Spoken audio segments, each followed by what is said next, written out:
Shalom. Shalom. Ya ahou. Shalom. Beberapa hari-hari terakhir ini kita semakin dikejutkan oleh kenyataan dan fakta bahwa Pulau Nias sudah semakin hari semakin banyak yang positif COVID-19. Tapi puji Tuhan itu tidak menyurutkan niat kita untuk datang ke hadapannya pagi ini. Ini dibuktikan dengan semua kursi yang ada di dalam gedung gereja ini tidak ada yang kosong, hampir-hampir semuanya penuh. Dan biarlah kehadiran kita ini sungguh-sungguh menjadi kemuliaan bagi Tuhan, dan kita harapkan Tuhan akan menolong, memelihara dan menjaga setiap kita. Amin.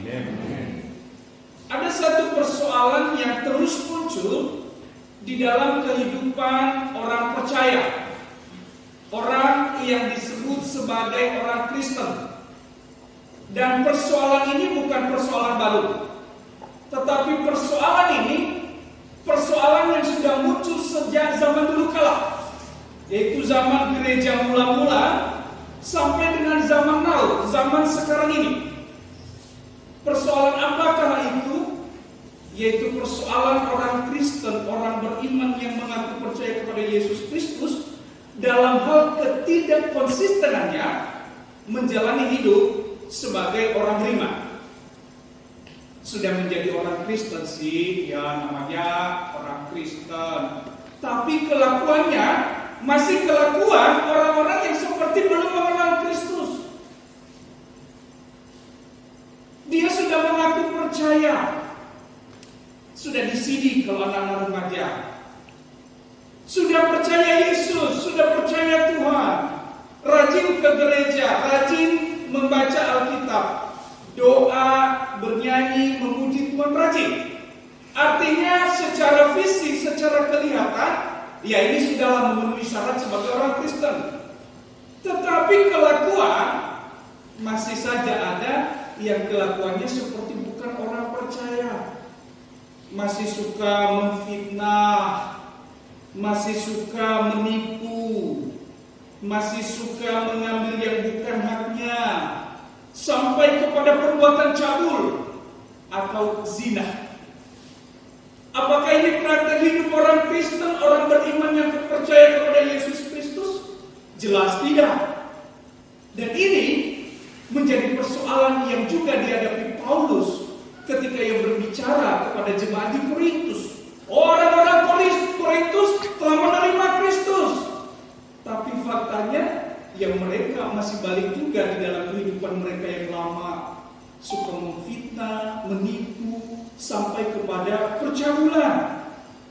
Padahal Bapak Ibu dan saudara-saudari yang dikasihi Tuhan, bukti pertobatan yang benar adalah ketika seseorang konsisten meninggalkan hidup yang lama, perbuatan-perbuatan yang lama yang tidak berkenan kepada Tuhan, dan mengubahnya menjadi perbuatan perilaku yang seturut dengan kehendak Allah. Ini pertobatan. Jadi meninggalkan perbuatan-perbuatan yang lama kepada perbuatan-perbuatan yang baru seturut dengan kehendak Kristus. Termasuk di dalam hal bagaimana kita menjaga tubuh ini tetap kudus untuk kemuliaan Allah. Dan inilah yang menjadi tema kita pada pagi hari ini, yaitu muliakanlah Allah dengan tubuh. Mari kita baca bersama-sama 1, 2, 3. Muliakanlah Allah dengan tubuh. Mengapa? Bapak Ibu dan saudara-saudari yang dikasihi Tuhan, alasan mengapa kita harus memuliakan Allah dengan tubuh, pertama-tama adalah perlu kita ingat bahwa ketika Allah menciptakan tubuh ini yang dari tanah, itu Allah menciptakannya dengan tangannya sendiri. Dan itu dibentuk segambar dan serupa dengan Allah, serta di dalam tubuh ini dihembuskan nafas kehidupan, nafas Allah sendiri yang disebut dengan ruah atau roh Allah, sehingga kita ini hidup dan kita bisa berhubungan serta berkomunikasi dengan Allah. Harapannya adalah manusia yang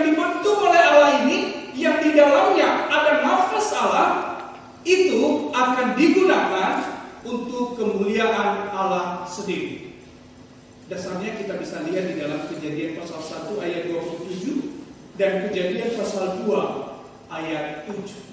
Itu alasan yang pertama dari sisi penciptaan.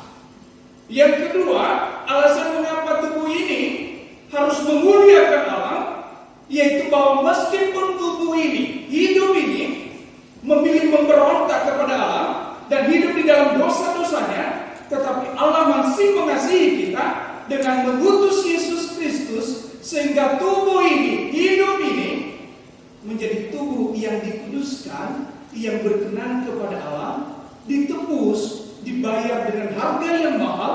Karena itu muliakanlah Allah dengan tubuh. Di dalam ayat 20 tadi disebut sebab kamu telah dibeli dan harganya telah lunas dibayar. Karena itu muliakanlah Allah dengan tubuh. Di dalam firman Tuhan yang pertama tadi, di dalam 1 Petrus pasal 1 ayat 18 sampai 19, juga di sana dijelaskan, ditegaskan bahwa kita ini telah dibayar. Sebab kamu tahu bahwa kamu telah ditebus dari cara hidupmu yang sia-sia, yang kamu warisi dari nenek moyangmu itu, bukan dengan barang yang fana, bukan pula dengan perak atau emas, melainkan dengan darah yang mahal, yaitu darah Kristus yang sama seperti darah anak domba, yang tak bernoda dan tak bercacat. Orang Kristen ini, Paulus menyebutnya itu sebagai orang-orang yang tadinya hidup dalam dosa, hidup dalam kegelapan, kemudian dikuduskan oleh Allah untuk menjadi orang-orang kudus yang akan menerima keselamatan dan juga hidupnya dipergunakan untuk memuliakan Allah. Jadi alasan yang kedua adalah alasan karena kita sudah ditebus dan diselamatkan. Yang pertama tadi alasannya adalah karena kita diciptakan segambar serupa dengan Allah, serta di dalam hidup kita mengalir nafas Allah. Yang kedua adalah karena kita sudah ditebus dan diselamatkan oleh Allah. Yang namanya sudah diselamatkan, gunakan hidupmu, gunakan tubuhmu untuk memuliakan Allah. Tentu pertanyaan lanjutannya adalah, lalu bagaimana dan caranya kita menggunakan tubuh ini untuk memuliakan Allah? Kita sudah tahu alasannya, tetapi sekarang kita juga perlu tahu bagaimana caranya memuliakan Allah dengan tubuh yang kita punya ini. Caranya yang pertama adalah dengan cara menjaga tubuh ini tetap kudus. Menjaga tubuh ini tetap kudus. Ingat, tubuh di sini bukan hanya soal fisik ini, tetapi keseluruhan aspek kehidupan ini menyangkut pikiran, ucapan, dan juga perilaku kita. Kudus bagi orang Kristen ini bukan soal makanan dan minuman. Sebab Yesus berkata, yang menajiskan tubuh bukan apa yang masuk ke dalam tubuh, tetapi apa yang dikeluarkan oleh tubuh. Apa yang dikeluarkan itu yaitu ucapanmu, pikiranmu, dan juga perbuatan itu yang dikeluarkan, dan itu yang menajiskan tubuh, yang menajiskan hidup. Bukan apa yang masuk, bukan apa yang dari luar, apa yang kita makan, apa yang kita minum lalu masuk ke dalam, bukan itu yang menajiskan tubuh. Ini sudah disinggung oleh Paulus di dalam ayatnya yang ke-12 dan juga ayatnya yang ke-13a.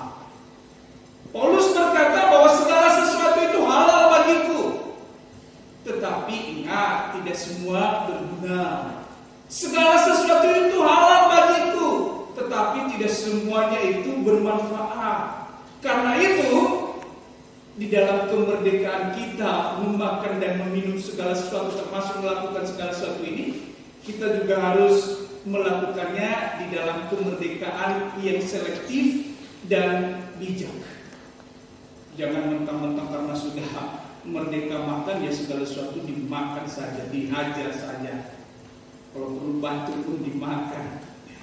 Jangan karena mentang-mentang sudah bebas merdeka minum apa saja, lalu minuman-minuman yang memabukkan pun diminum saja. Ingat, itu juga bisa merusak tumbuh. Bapak Ibu dan saudara-saudari yang dikasihi Tuhan, minggu lalu tema kita soal kemerdekaan. Dan orang Kristen memang sudah merdeka. Kita sudah merdeka di dalam Kristus, merdeka di dalam pikiran, merdeka di dalam perbuatan, merdeka di dalam makan-makan dan juga minum. Tetapi ingat, kemerdekaanmu hendaknya itu adalah digunakan untuk memuliakan Tuhan. Jika kau berpikir, jika kau berucap, jika kau berperilaku dalam kemerdekaanmu, pikirkanlah apakah itu memuliakan Allah atau tidak. Engkau boleh makan apa saja, engkau boleh minum apa saja, tapi pikirkan apakah itu juga membantumu untuk memuliakan Allah atau tidak. Sekiranya itu tidak, jangan lakukan. Bapak Ibu dan saudara-saudari yang dikasihi Tuhan, kemerdekaan di dalam Kristus haruslah didasari atas kesadaran bahwa kita sebagai orang yang sudah ditebus oleh Kristus, kita sudah merdeka, maka kita juga harus hidup dalam ketaatan kepada Tuhan dan melawan segala yang disebut dengan hawa nafsu. Hawa nafsu ini kan termasuk juga hawa nafsu makan, minum, segala macam itu, dan termasuk hawa nafsu yang sifatnya percabulan atau perzinahan. 1 Petrus pasal 1 ayat 14 sampai 16 yang tadi juga sudah kita baca, saya minta ditampilkan. 1 Petrus pasal 1 ayat 14 sampai 16. Mari kita baca bersama-sama.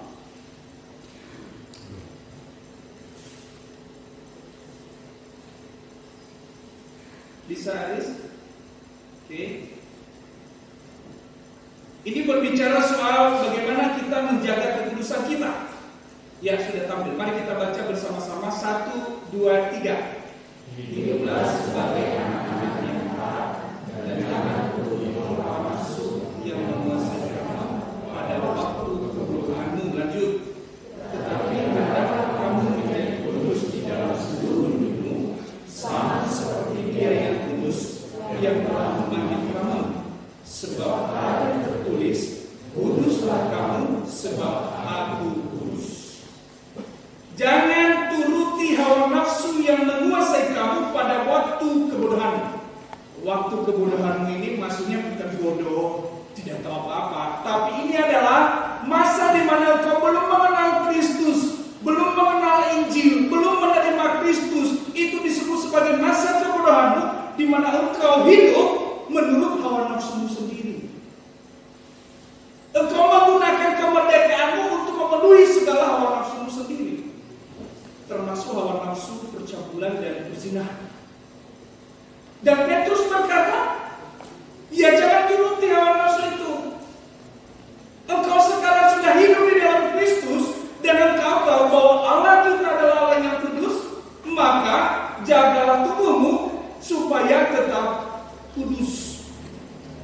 Kudus dalam berpikir, kudus dalam berucap, dan juga kudus dalam berperilaku.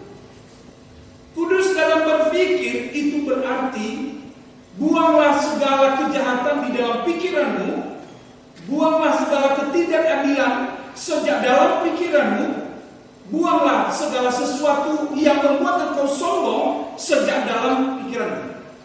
Ini tadi kita diberikan bacaan nats yang kedua di dalam Kejadian soal menara Babel. Apa yang ada di dalam pikiran orang-orang pada waktu itu ketika mereka membangun menara yang tinggi itu? Ternyata kesombongan. Jadi sejak di dalam berpikir mereka sudah tidak kudus.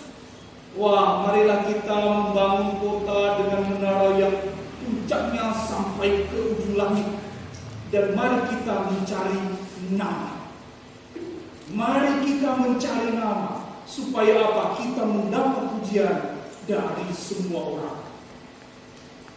Buanglah itu di dalam pikiranmu. Itu namanya engkau berpikir secara kudus, termasuk segala bentuk kesombongan-kesombongan yang ada atau yang lahir dari pikiran.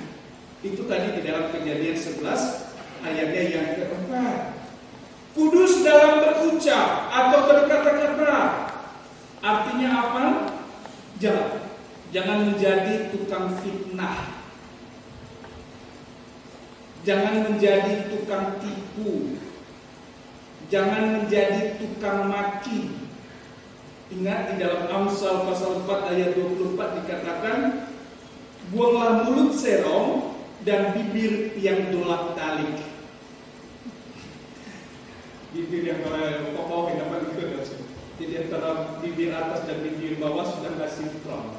Ya ini kudus dalam berucap, berarti kita juga menjaga supaya apa yang kita ucapkan ini, apa yang kita katakan ini sungguh untuk memuji dan memuliakan Allah. Kudus dalam berperilaku. Kalau kita lihat di dalam ayat 9 sebelum bacaan ini, ayat 9, 10, 11 itu sebelum ayat 12 itu diuraikan bahwa kudus dalam berperilaku itu jangan mencuri, jangan menindas, jangan berbuat curang, dan jangan berbuat cabul atau berbuat zina. Ayat 18 dikatakan, jauhkanlah dirimu dari percabulan, sebab setiap dosa lain yang dilakukan manusia terjadi di luar dirinya, tetapi orang yang melakukan percabulan berdosa terhadap dirinya. Ini maksudnya apa? Bapak Ibu dan saudara-saudari yang dikasihi Tuhan, ketika orang mencuri itu dia melakukan dosa di luar dirinya, tetapi dirinya ya ikut berdosa juga. Tetapi ketika ia melakukan percabulan, perzinahan, dosa itu dilakukan di dalam tubuhnya sendiri, di dalam dirinya sendiri. Dan ingat, di dalam ayat 15 dikatakan bahwa tubuhmu adalah milik Kristus, dan di dalam ayat 19 tubuhmu adalah baik Roh Kudus, baik Allah, baik Kristus itu sendiri, dan tubuhmu itu bukan lagi milikmu, melainkan milik Kristus. Karena itu, kalau kau melakukan dosa di dalam tubuhmu ini berupa percabulan, perzinahan, itu berarti engkau mencemari tubuh Kristus dan mencemari baik Roh Kudus, baik Allah, baik Kristus yang ada di dalam tubuhmu. Jadi ini bagi Paulus mendapatkan penekanan yang luar biasa, supaya hidup kita ini kudus. Kudus dalam berpikir, kudus dalam berucap, kudus dalam berperilaku, dan terlebih kudus dari segala kecemaran, percabulan, dan perzinahan. Karena itu jagalah tubuhmu dari segala kecemaran, supaya tubuh Kristus yang ada di dalam tubuhmu, yang telah menjadi milikmu, dan baik Kristus yang telah ada di dalam dirimu juga tetap kudus. Anak muda, anak remaja, pemuda, saya biasanya memberi nasihat begini. Yang sudah pacaran, yang sudah tunangan, ibaratnya belum terjalin hubungan resmi pernikahan, jangan melakukan yang namanya percabulan. Jangan pacaran gelap-gelapan. Kalau pacaran gelap-gelapan, nanti kamu tersesat dan melakukan hal-hal yang gelap. Karena itu, kuduskan dirimu, kuduskan masa-masa pacaranmu, kuduskan masa-masa tunanganmu, masa-masa engkau saling mengenal dengan baik, tanpa melakukan dosa percabulan dan perzinahan. Amin. Bagi yang sudah berkeluarga, jangan lupa juga kuduskan pernikahan. Orang kan biasanya sering sekali tertarik ya, rumput tetangga lebih hijau, katanya begitu. Rumput tetangga lebih hijau sampai-sampai ia lupa merawat rumputnya sendiri. Padahal sehijau-hijaunya rumput tetangga yaitu tetap miliknya dia kok. Nggak akan bisa menjadi milik. Kalau engkau mengambil itu berarti engkau mencurinya. Daripada engkau memikirkan menaksir rumput tetangga, ya lebih bagus engkau merawat rumputmu sendiri supaya terlihat lebih segar, lebih hijau. Karena jangan-jangan orang lain juga melihat rumputmu jauh lebih hijau dari rumput dia. Jadi siapa yang lebih hijau? Ya sama-sama saja sebenarnya. Jadi jaga dan rawatlah pernikahanmu supaya tidak tercemar, dan biarlah pernikahanmu tetap di dalam kekudusannya. Itu yang pertama. Yaitu cara kita memuliakan Allah adalah dengan menjaga tubuh kita ini dan seluruh aspek yang ada di dalamnya, baik dalam pikiran, ucapan, dan perilaku, itu tetap kudus. Yang kedua, yaitu memuliakan Allah dengan tubuh ini, yaitu dengan cara menjadikan tubuh yang sudah dijaga kekudusannya ini, sudah ditebus ini, menjadi persembahan yang hidup, kudus, dan berkenan kepada Allah. Ini kita bisa lihat di dalam Roma 12 ayat 1. Ini juga menjadi teologi Paulus. Dan ini tadi yang sudah kita nyanyikan di lagu yang pertama. Lagu yang pertama, betul ya? Jadi tubuh ini kupersembahkan menjadi persembahan yang hidup, kudus, dan berkenan kepada Tuhan. Oke, mungkin kita berpikir, wah, saya kan sudah menjaga hidupku kudus. Artinya tidak melakukan hal-hal yang cemar. Tapi ternyata itu tidak cukup. Tidak cukup. Engkau juga harus bergerak lebih maju, melangkah satu langkah lagi, yaitu menjadikan tubuh yang sudah dijaga sedemikian rupa ini digerakkan untuk melayani Tuhan dan memuliakan Tuhan. Gini, orang duduk diam saja di rumah tanpa melakukan percabulan, tanpa memikirkan yang negatif, tanpa melakukan hal-hal yang buruk, yang cemar, itu juga hidupnya sudah kudus. Yang penting kan dia tetap menjadi orang Kristen. Tapi yang diharapkan adalah memuliakan bukan hanya soal tubuh yang diam, tenang, yang dianggap kudus itu, tetapi ini harus menjadi tubuh yang bergerak, yang dimanfaatkan untuk kemuliaan Tuhan. Jadi itu ada bedanya. Jadi orang diam saja itu juga bisa dibilang orang baik, tapi belum bermanfaat. Baru dia bermanfaat kalau orang baik itu melakukan sesuatu, ada aksinya. Tubuh ini, hidup ini, kalau mau memuliakan Tuhan juga harus ada aksinya. Selain dijaga tetap baik, kudus, itu harus ada aksinya. Dalam konteks gereja, dalam konteks komunitas, saya ingin mendaratkan bagaimana tubuh dan hidup ini memuliakan Tuhan, yaitu mari kita gunakan pikiran-pikiran baik kita, pikiran-pikiran yang kudus kita, untuk kita persembahkan, memikirkan kebaikan dan kemajuan bagi gereja kita untuk kemuliaan Tuhan. Oh, di sini banyak orang-orang pintar. Gereja kita ini sumber dayanya luar biasa. Mari kita sumbangkan pikiran-pikiran yang kudus, pikiran-pikiran yang bagus untuk kemajuan pelayanan di gereja kita. Itu persembahan kita. Tidak selalu persembahan itu hanya dalam bentuk uang. Ada orang tidak bisa mempersembahkan uangnya, bahkan tidak bisa mempersembahkan tenaganya karena kesibukan. Tapi ingat, engkau masih bisa mempersembahkan tubuhmu. Dalam hal ini adalah pikiran-pikiran yang positif, pikiran-pikiran yang membangun, ide-ide yang baik. Persembahkanlah di gereja ini, kepada gereja ini, kepada komunitas ini, apa yang baik yang masih bisa kita tingkatkan demi pelayanan di gereja kita. Ucapan-ucapan, kata-kata yang kudus hendaknya juga dipersembahkan bagi terciptanya pelayanan yang lebih baik, saling memotivasi dan menguatkan, bukan saling menjatuhkan. Di kita ini banyak orang memiliki kemampuan memberikan kata-kata motivasi.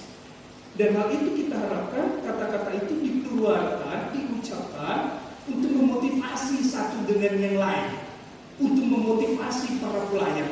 Bukan malah justru kata-kata kita, ucapan-ucapan kita membuat orang jadi lemah, jadi patah semangat. Yang tadinya sudah sempat melayani, gara-gara kata-kata kita, ucapan-ucapan kita, lalu bilang, aduh ya udahlah, saya jadi malas melayani. Karena tidak ada sama sekali kata-kata motivasi yang baik. Yang ada adalah hujatan, dianggap tidak baik, dan sebagainya. Tubuh kita adalah termasuk apa yang kita ucapkan, termasuk apa yang kita katakan. Mari kita gunakan ucapan-ucapan kita, kata-kata kita untuk saling memotivasi di dalam gereja ini, di dalam jemaat ini, demi pelayanan yang lebih baik untuk kemuliaan Tuhan dan tubuhmu. Artinya sebisa mungkin gunakan apa yang ada di dalam tubuhmu, hadirlah di dalam persekutuan-persekutuan, di dalam ibadah-ibadah ini dengan fokus yang baik untuk memuliakan Tuhan. Bapak Ibu dan Saudari yang dikasihi Tuhan, sekali lagi saya ingin tegaskan bahwa tubuh ini seluruh aspeknya adalah harus dipersembahkan bagi kemuliaan Tuhan, baik itu pikiran, baik itu ucapan, maupun hal-hal yang kita miliki dari seluruh aspek kehidupan kita, biarlah itu menjadi hormat dan kemuliaan bagi nama Tuhan. Tema kita berkata, muliakanlah Allah dengan tubuhmu, dalam artian seluruh aspek hidupmu manfaatkan untuk kemuliaan Tuhan. Amin. Tuhan Yesus memberkati. Ayat hafalan ayat 20. Mari kita baca bersama-sama 1, 2, 3. Sebab kamu telah diberi